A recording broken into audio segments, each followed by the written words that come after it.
ನಿನ್ನೆ ಹಾವೇರಿ ಜಿಲ್ಲೆಯ ಗುತ್ತಲ ಗ್ರಾಮದಲ್ಲಿ ಸುರಿದಂಥ ಭಾರೀ ಮಳೆ ನೋಡ್ರಿ. ಹೊಲಗಳು ಯಾವ ಥರ ಆಗಿದೆ, ಉತ್ತಮವಾದಂಥ ಮಳೆ ಆಗಿದೆ. ಈ ಮೊದಲು ಇಲ್ಲೆಲ್ಲ ಬಿತ್ತನೆ ಮಾಡಿದ್ರು, ಮಳೆಗಾಗಿ ಕಾಯ್ತಾ ಇದ್ದರು ರೈತರು. ಇಂಥ ಸಂದರ್ಭದಲ್ಲಿ ಉತ್ತಮವಾದಂಥ ಒಂದು ಮಳೆ ನಿನ್ನೆ ಆಗಿದೆ ನೋಡ್ರಿ. ಹೊಲದಲ್ಲಿ ನೀರು ಯಾವ ಥರ ನಿಂತ್ಕೊಂಡಿದೆ.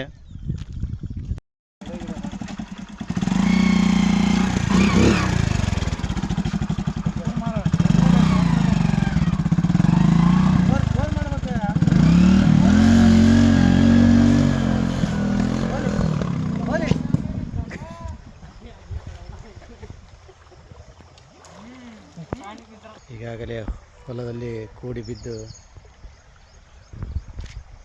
ನೀರೆಲ್ಲ ಹರಿತಾ ಇದೆ.